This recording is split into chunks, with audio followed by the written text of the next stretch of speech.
अब जो भक्ति की शक्ति है वो आपको डगमग नहीं होने देगी, यहां नहीं रहने देगी, जहाज में टके रहोगे तुम।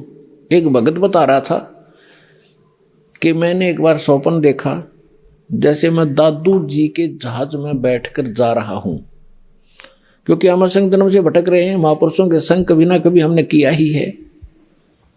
तो मैं जब जहाज हमारी गांव के ऊपर से जाने लगा, जहां मैं खेला कूदा करता था वो जंगल दिखाई दिया जहां मैं घूमा करता था।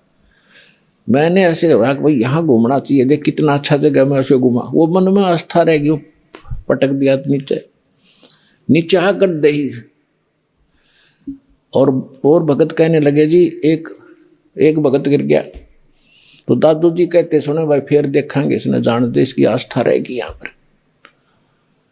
तो उस बात से भी ये प्रमाणित होता है कि ये भक्ति आपको उस जहाज में या शक्ति डांटी नहीं डटेगी, आपको टिका कर रखेगी, यहाँ से आस्था हटेगी और उसमें सहयोग मिलेगा भक्ति का। नहीं तो जीव के बस का नहीं, यहाँ से मोह हटा ले या कोई और क्रिया कर ले। भगवान की भक्ति की शक्ति आपके मन को ऐसा सथिर करेगी, आत्मा को, या मन के साथ नहीं डगेगी, मन ही डिगा कर ले जाता है, या मन से भारी बन जाएगी। अब मन से हल्की बन गया, क्योंकि भक्तिहीन हो चुके हैं हम, अपने सारे पुण्य नाश कर चुके हैं। अब आपको नए सिरे से चार्ज किया जा रहा है, 5 यज्ञ कराई जा रही है। यहाँ पर जो प्रोसेस है भक्ति का कंप्लीट यहाँ से अब शुरू हो रहा है। और ये कभी चौथे युग में, कलयुग में आपको ये प्राप्त हुआ था, क्योंकि आप गए नहीं, वापस रह गए। 84 लाख योनि के दुख भी भोग दिए, फिर भी आस्था मन में रहेगी आपके। तो अब फिर चूक गए, फिर न जाने असंख्य जन्मों के बाद ये दाव लगेगा जो बिचली पीढ़ी का अब लगा है आपका मनुष्य जीवन, भक्ति में आस्था, और ये दास मिल गया सतगुरु रूप में, और भगवान की भक्ति सही मिल गया आपको। ये सारे नंबर असंख्यों जन्मों के बाद आपका दाव लग गया है, ये आम बात मत समझना।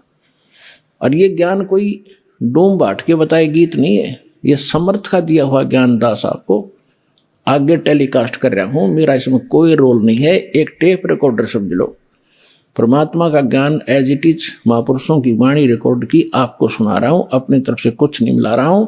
जैसी बुद्धि दास को परमात्मा ने अपने कुत्ते को दी है, तुम्हारे लिए भौंक रहा हूं और सच्चाई से परिचित करा रहा हूं, और तुम्हारा कल्याण हो जाएगा।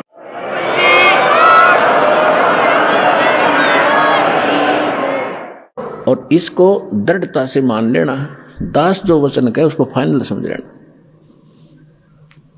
इसमें अग्रम अग्रम नहीं रखना, तभी आप सफल हो पाओगे।